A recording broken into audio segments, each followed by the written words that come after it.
Good morning, students. Students, welcome to the SP Smart Hybrid Schooling System.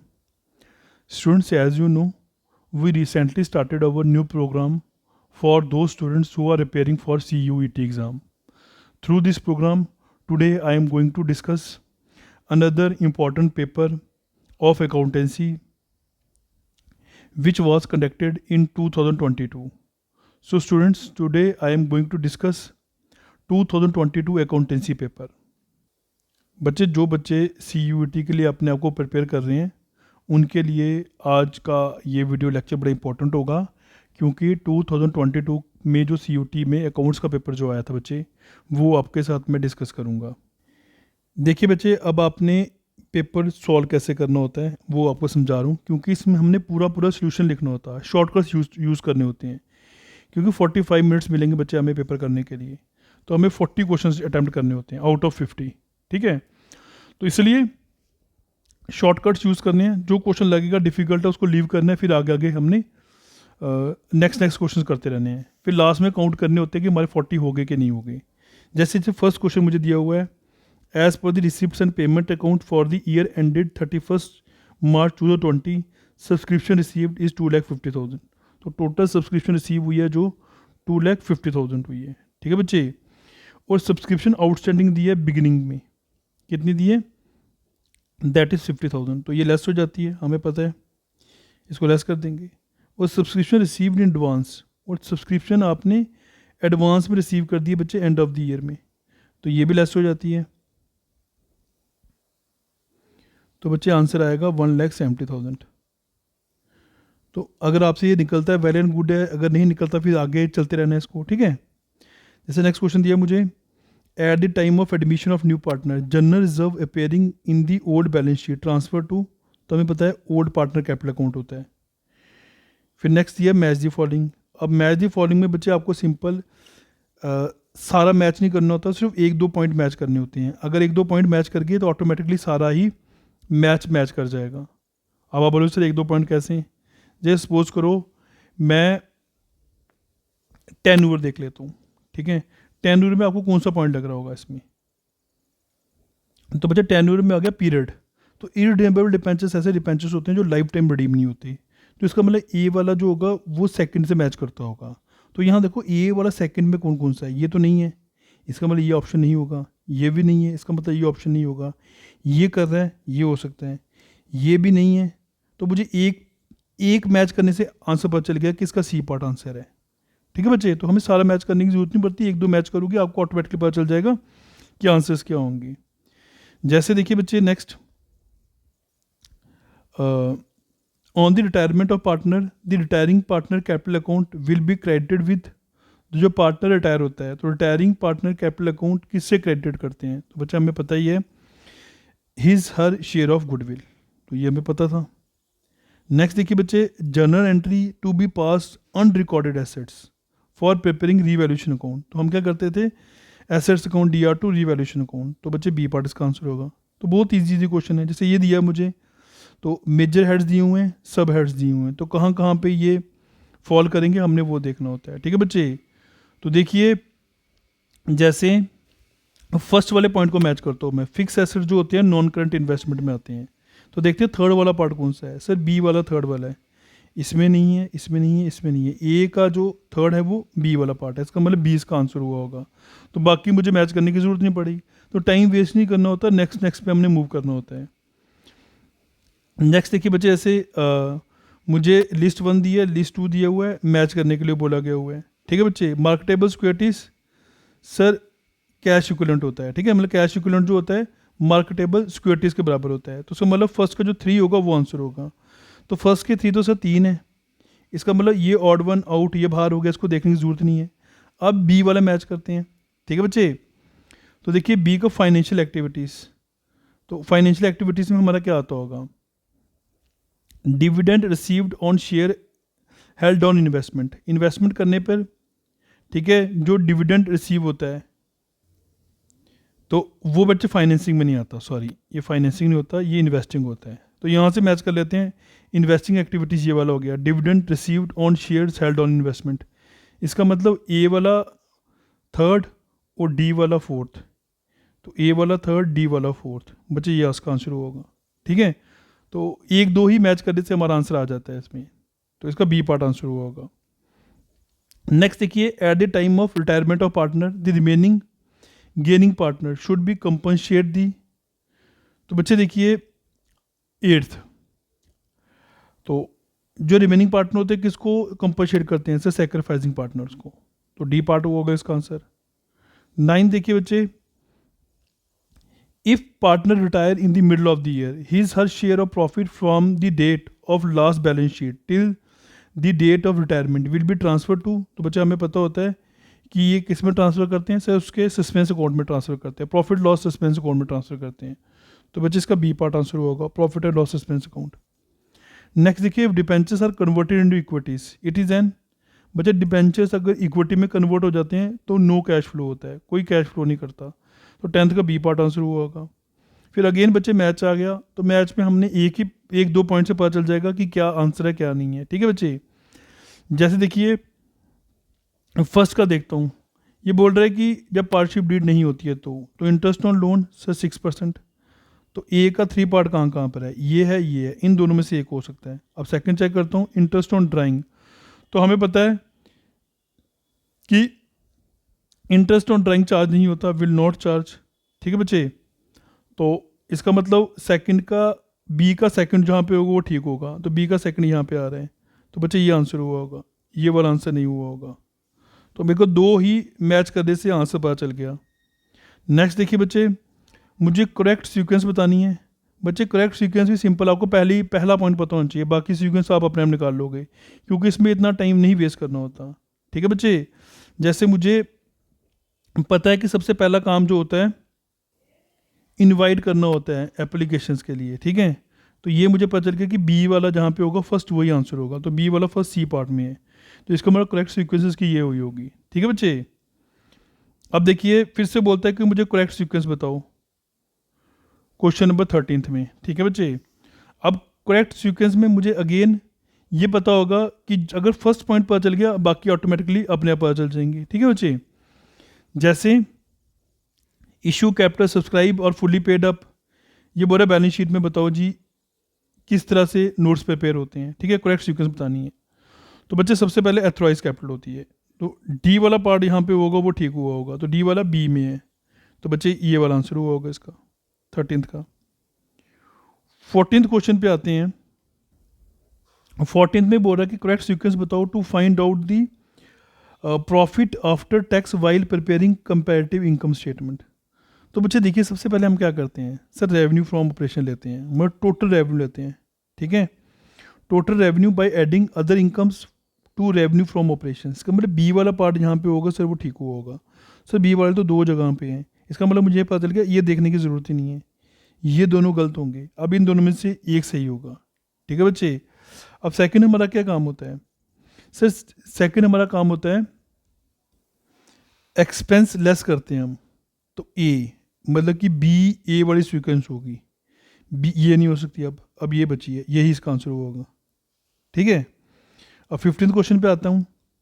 तो 15th question में बच्चा बोला गया हुआ है कि if the net profit made during the year is 50,000 bill receivable has been decreased by 10,000।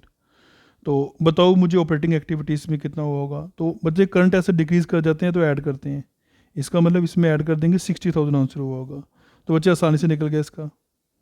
Next बोलता है capital accounts of partners will always shown dash balance. तो बच्चे हमें पता ही है कैपिटल अकाउंट जो होता है पार्टनर्स का हमेशा क्रेडिट बैलेंस शो करते हैं। ठीक है, 17th क्वेश्चन देखिए बच्चे, उस पर आते हैं। अमन मोहन पार्टनर हैं, firm decided to dissolve the business on 31/3/2022। The firm decide to pay the realisation expense 10,000 on behalf of Mohan, 10,000 will be debited to. तो बच्चे मोहन कैपिटल अकाउंट, ये तो हमने डिस्ट्रीब्यूशन की एंट्री है, ये तो इजी था। अब 18th, अब हम 18th क्वेश्चन पे आते हैं बच्चे। 18th में बोलता है common size analysis also known as, तो कॉमन साइज एनालिसिस को वर्टिकल एनालिसिस भी कहते हैं, तो इजी था ये 18th। 19th पे आते हैं। Calculate the amount of yearly interest on 9% debentures issued at collateral securities. तो मैंने बताया बच्चे जब कोलेटरल सिक्योरिटीज होती हैं तो नो इंटरेस्ट पेबल होता है। तो बच्चे नो इंटरेस्ट पेबल मतलब कोई भी इंटरेस्ट नहीं लगेगा जब डिपेंचर्स हम कोलेटरल सिक्योरिटीज के थ्रू इशू करते हैं। ठीक है बच्चे। अच्छा नेक्स्ट फिर आ गया बच्चे 20th क्वेश्चन। फिर बोलते हैं if the net profit earning during the year is 1 lakh rupees, the amount of bill receivable in the beginning and the end 20,000 40,000 respectively, cash flow from operating activities will be.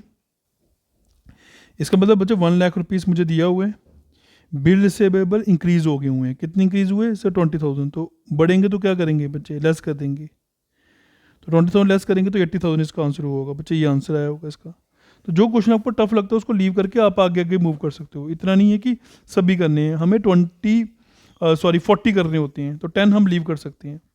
Next है sale of copyrights is considered to be part of, जैसे ये वाला बहुत easy है तो हमें पता है इन्वेस्टिंग एक्टिविटीज़ होता है। तो ये वाले ऐसे क्वेश्चन आपको आसानी से करने चाहिए। 22 पे आता हूँ बच्चे। Romi limited purchase a building 1,50,000। ठीक है। Building worth 1,50,000, machinery worth 1,40,000, furniture 10,000 from XYZ company, took over the liabilities 20,000, purchase consideration दी है 3,15,000। ठीक है बच्चे।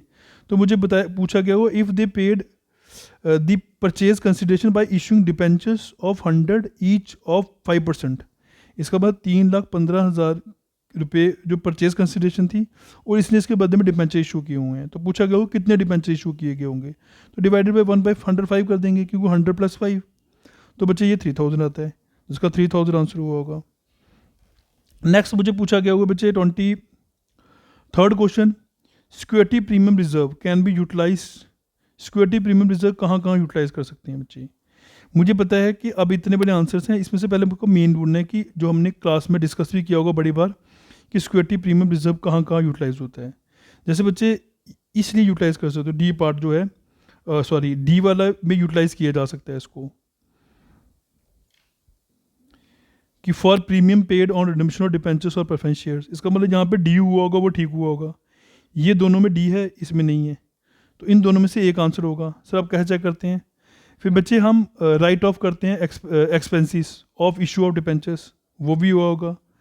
तो इसका बच्चे right of expenses, right of the preliminary expenses, बच्चे ये भी आएगा बी पार्ट। इसका मतलब यहाँ पे बी पार्ट हुआ होगा, तो ये वाला है डी और ई, ये वाला। ठीक है बच्चे, तो ये आंसर हुआ होगा। तो ऑटोमेटिकली पता चल गया कि ये कहाँ कहाँ यूज़ होता है। अगर आपने लिखना है तो लिख सकते हो बच्चे issuing fully paid up bonus share. ठीक है। Buy back of shares. ठीक है, प्रीमियम पे करने के टाइम पर। ठीक है, और रिडम्पशन ऑफ डिपेंचर्स। तो बहुत सारे पॉइंट्स इसमें ऐड कर सकते हैं, बट हमें इंपॉर्टेंट चीज़ याद रखनी होती है क्योंकि यहाँ पे हमने कोई आंसर क्लियर नहीं करने होते, बस 4 में से एक चूज़ करना होता है। जैसे 24th है बच्चे, लिखो हुआ है what are the different types of debentures from the view of registration. Registration point of view से कौन कौन से डिफरेंट टाइप्स ऑफ डिपेंचर्स होते हैं। तो बच्चे रजिस्ट्रेशन पॉइंट ऑफ व्यू से 2 ही तरह के होते हैं, हमें पता है। एक होते हैं रजिस्टर्ड डिपेंचर्स और एक होते हैं बेयर डिपेंचर्स। इसका मतलब बेयर डिपेंचर्स और रजिस्टर्ड डिपेंचर्स आंसर होगा, बी और ई आंसर होगा। तो सी पार्ट आंसर होगा इसका बच्चे। 25th में पूछा गया हुआ है identify the steps in preparing the final accounts for NPO. Identify the steps in preparing final accounts of not for profit organization. ठीक है जी, तो इसके स्टेप्स बताने हैं बच्चे हमें। तो मुझे पता है कि सर सबसे पहला हमारा काम होता है कैश बुक प्रिपेयर करना। तो ई वाला जो पार्ट होगा वो ठीक हुआ होगा। इसका मतलब 2 ये वाले हैं, ये काट दो, ये आंसर नहीं हो सकते। ठीक है। सेकंड स्टेप जो होता है बच्चे वो होता है रिसिप्ट एंड पेमेंट अकाउंट बनाना। सी वाला जो होगा वो ठीक होगा। यहाँ पे भी सी है, यहाँ पे भी सी है। अब मैंने देखा सी पार्ट इसमें भी आ रहा है, सी पार्ट इसमें भी आ रहा है। अब नेक्स्ट वाला स्टेप मेरा अगर ठीक हुआ तो बच्चे मेरा आंसर आ जाएगा।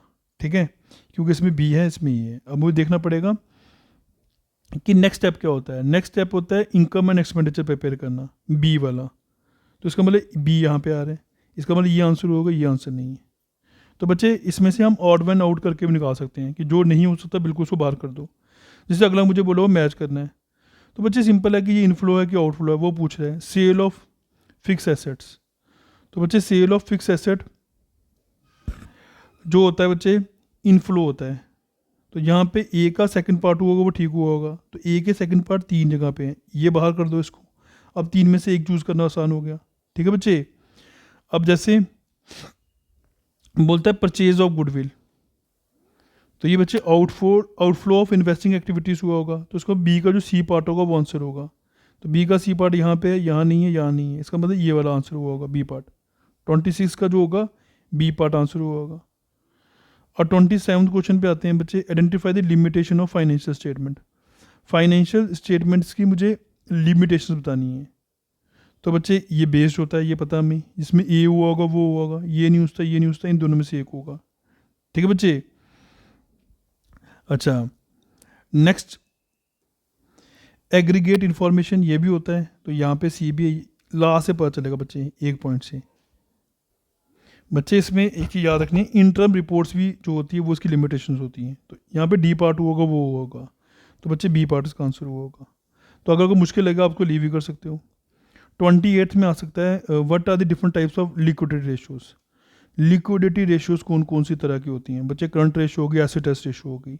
तो current ratio acid test ratio जो होगी वो आंसर हुआ होगा बी और ई। तो इसका मतलब इसका बी पार्ट आंसर हुआ होगा।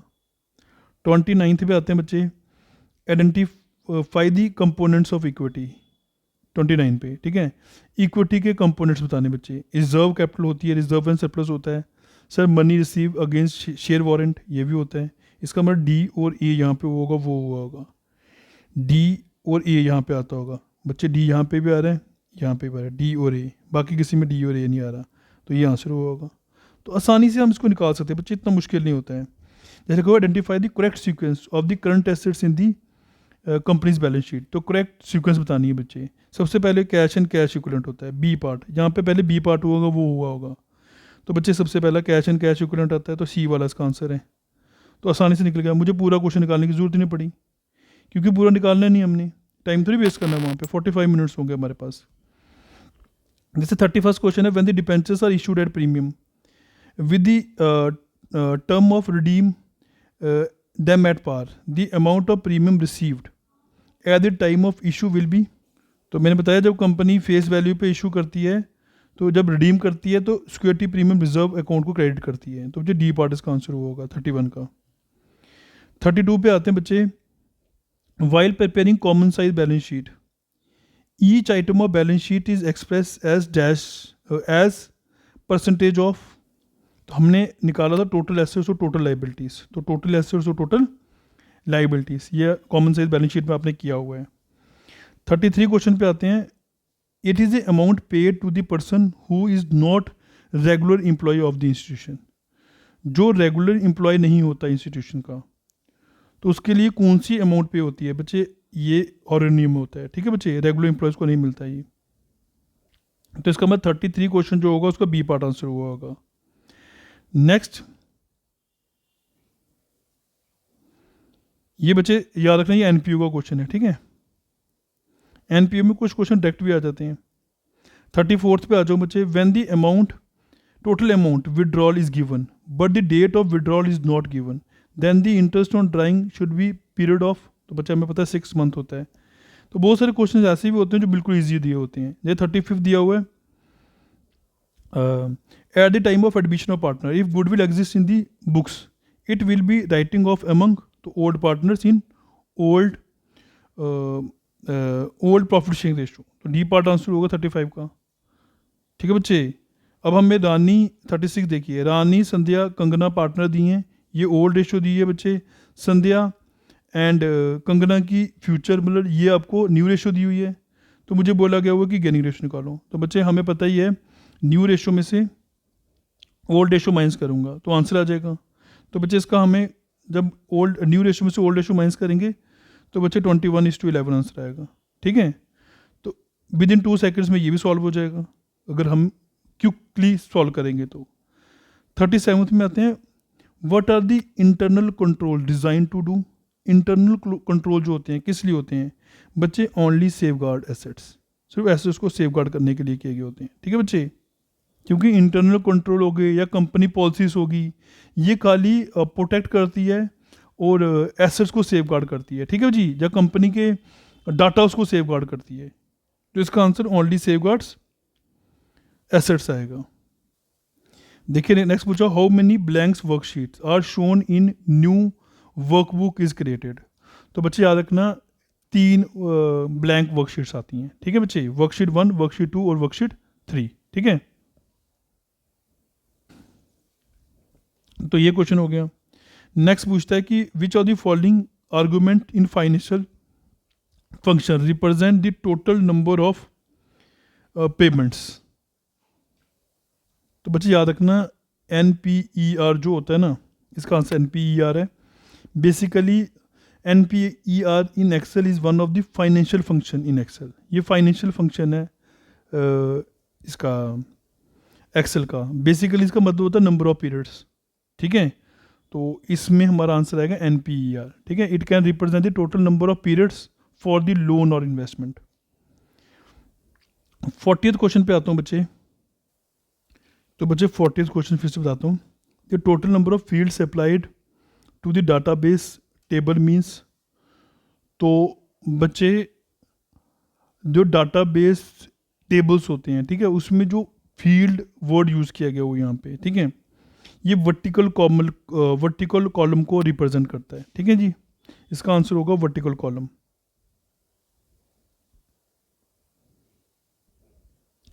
अब 41 क्वेश्चन जो है वो केस स्टडी टाइप है। ए बी पार्टनर है फर्म के, तो due to the ill effect of B they decided to dissolve the firm. B बीमार होता है तो इन्होंने डिसाइड किया कि हम फर्म को डिजॉल्व कर देते हैं। एसेट्स और लाइबिलिटीज की पोजीशन हमें ये दी गई हुई है। ठीक है, नीचे लिखा हुआ है A wanted to start in business is sole proprietorship, so he tooks the building and furniture at 10% less than the book value. All the debtors proved to be good except one person C who did not pay ₹1000। तो पहला इसका question पूछा गया होगा, 41 question होगा ये। तो पूछा गया होगा due to the ill effect of B they decide to dissolve the firm, it comes under dash form of dissolution. Notice नहीं सर, नोटिस थोड़ी दिया। On the happening of certain contingency नहीं हुआ है। डिसोल्यूशन बाय कोर्ट नहीं, dissolution by agreement हो सकता है, क्योंकि इन्होंने क्या किया, सभी ने मिलकर डिसीजन लिया कि हम फर्म चलाएंगे नहीं आगे, तो एग्रीमेंट के थ्रू इसको डिसॉल्व कर सकते हैं। ठीक है बच्चे, अब इसी को ही इन्होंने कंटिन्यू किया हुआ है। फिर बोलता है the amount recovered from debtors is. तो बच्चे डेटर्स कितने थे? 50,000 थे। तो सारा मिल गया, बस 10,000 रुपया नहीं मिला, 40,000 नहीं मिलेगा। ठीक है, क्योंकि 50,000 रुपया टोटल डेटर्स थे, 10,000 रुपया जो थे पे नहीं कर रहा वो, तो 40,000 होगा इसका आंसर। तो 42 क्वेश्चन का 40,000 आंसर हुआ होगा। और 43 पे आते हैं बच्चे। अब इसमें बोल रहा है from the following appears on the debit side of realization realization account except. Realization account के डेबिट साइड क्या क्या आता है, ठीक है, वो हमें पता है। क्या चीज़ नहीं आती है सर? एसेट ट्रांसफ़र नहीं आता है, क्योंकि ट्रांसफ़र हम क्रेडिट साइड करते हैं। तो जिसमें ए पार्ट हुआ होगा वो आंसर हुआ होगा। ठीक है बच्चे, तो ए पार्ट इसमें आ रहा है, ये पहला वाला पार्ट इसका आंसर होगा। ठीक है बच्चे, समझाई। 44th क्वेश्चन पे आते हैं बच्चे। तो बोला गया हुआ है कि the treatment of goodwill appearing in the balance sheet will be. तो बच्चा हमें पता है कि गुडविल का ट्रीटमेंट क्या होता है, इसको हम नॉर्मल एसेट मानते हैं। ठीक है बच्चे, तो इसको भी हम ट्रांसफर करते हैं रिलेशन अकाउंट में डेबिट साइड में। तो ए पार्ट इसका आंसर होगा 44th का ए पार्ट। 45th का बच्चे बोल रहा है accumulated profit and reserves are transfer to बच्चे पार्टनर्स कैपिटल अकाउंट। ठीक है, ये हमें पता ही है। 46 क्वेश्चन पे आते हैं। फिर से बच्चे एक इन्होंने पैराग्राफ दिया हुआ है, उसको बड़ा ध्यान से पढ़ना हमने। अब बच्चे इसमें बोल रहे हैं कि 46 से लेकर 50 तक जो क्वेश्चन होंगे इस पैराग्राफ से आएंगे। XYZ limited register with the authorise capital 20 lakh divided into 2 lakh equity shares of 10 each. Company manufacture कर रही है पिकल्स और स्पाइसिस को। Due to the increase in demand the packed food in the market they decided to diversify its operation. Diversify its operation. For this purpose, they decided to issue 1 lakh equity shares of 10 each. The company issued 20,000 equity shares to the vendors supplying the machinery required to manufacture the packed food. Rest of the equity shares were issued to the general public for subscription. So the application received is 46,000. Due to the under subscription, the company subscription of equity shares, the shares were not issued to public. तो पहला question क्या पूछा गया हुआ है, the company issue 20,000 equity shares of 100 each to the vendor after issuing them this share of vendor will be consider as. तो बच्चे, तो जब भी कंपनी इक्विटी शेयर इशू करती है किसी को भी करेगी तो वो ओनर बन जाएगा। क्या बन जाता है फर्म का? ओनर। तो इसका आंसर बी पार्ट हुआ होगा, ओनर। ठीक है। 47th में बोल रहा है बच्चे, नेक्स्ट बच्चे बोल रहा है कि in order to raise money by issuing share in the market company must get application at least 90%। अब 1 लाख इक्विटी शेयर से 20,000 वेंडर को दे दिए, बाकी बच्चे 80,000। 80,000 का 90% कितना हुआ सर? 72,000। कम से कम 72,000 शेयर्स इन्होंने रिसीव करने चाहिए थे। ठीक है जी, एप्लीकेशन आनी चाहिए थी। तो इसका आंसर 72,000 हुआ होगा, सी पार्ट आंसर हुआ होगा। नेक्स्ट बच्चे बोल रहा है 48th क्वेश्चन, कह रहा है कि the process of issuing shares to the vendor in exchange of any assets is known as. आपने पढ़ा हुआ बच्चे कंसिडरेशन अदर देन कैश, पढ़ा हुआ ना आपने? तो ये आंसर हुआ होगा, issue of share consideration other than cash. बहुत आसान से क्वेश्चन है बच्चे, इसको पैसेज में से इतना आपको सॉल्व करने के लिए बोलेंगे, बस मेन पॉइंट इसमें से पूछेंगे। जैसे पूछा गया हुआ है नेक्स्ट, थोड़ी मिस प्रिंट हुआ है यहाँ पे, मैं आपको बोल के बताता हूँ। If the company is unable to get the minimum subscription the share minimum subscription the share can not be issued and the company and the amount must be refunded within the 8 days from the date of disclosure. If not, the company is liable to pay -% interest per annum. तो बच्चा हमें पता है ये 15% पे करती है। ठीक है, तो 50% का आंसर हुआ होगा। लास्ट बच्चे 50th का पूछ रहा है, the following refers to the maximum amount of share capital issued by company in its life time except. बच्चे कंपनी मैक्सिमम अमाउंट जो इशू करती है वो होती है एथोराइज कैपिटल। ठीक है, एथोराइज कैपिटल को बच्चे हम नॉमिनल कैपिटल भी बोलते हैं, इसको हम रजिस्टर कैपिटल भी बोलते हैं। इसको बोलते हैं कि मैक्सिमम अमाउंट कंपनी रेज कर रही है। ठीक है, तो उसको तो हम ये बोलते हैं, ये बोलते हैं कौन सा पॉइंट नहीं आएगा इसमें बच्चे, सब्सक्राइब कैपिटल नहीं आएगा। तो देखिए बच्चे 50 क्वेश्चन मैंने नियर अबाउट 32 मिनट्स में सॉल्व कर दिए। तो हमने खाली कितने करने हैं? 40 करने हैं। इसका मतलब इसमें भी आपको चॉइस है, जो डिफिकल्ट क्वेश्चन लगेगा उसको लीव करके हम नेक्स्ट में मूव कर सकते हैं। सो बच्चे एक इंपॉर्टेंट डिस्कशन मैंने आपके साथ की, आई होप सब बच्चों को समझ आई होगी। तो आपको ये सारे क्वेश्चन नहीं करने होते, आपको 40 करने हैं, जिसमें आपको लगेगा कि मुझे कॉन्फिडेंस है क्वेश्चन में, वही अटैम्प्ट करें। तो हमने सबसे अच्छी ट्रिक क्या होगी, सबसे पहले बच्चे आपने क्या करना होता है, जैसे 1st, 2nd, 3rd, 4th, 5th, 6th, 7th, 8th, 9th, 10th। जैसे मुझे ये क्वेश्चन आता है, मैंने किया, ये नहीं आता लीव किया, ये किया, ये नहीं आता लीव कर दिया, ये किया, ये नहीं आता लीव किया, ये किया। तो इस तरीके से 40-50 क्वेश्चन कर देने आपने, फिर काउंट करने आपने कितने हुए, मेरे 36 हुए, 37 हुए। अब जो लीव किए हैं उसमें से ज़्यादा प्रॉबिलिटी किसकी है, जो आपको अच्छी तरह आता है। फिर आपने ऑड वन आउट वाला सिस्टम यूज़ करना है, ऑड वन आउट, 1 2 3 4 ऑप्शन है, ये और ये नहीं हो सकती, इन दोनों में से एक हो सकता है। फिर प्रॉबिलिटी ज़्यादा हो जाती है आंसर ठीक होने की। ठीक है बच्चे, थैंक यू।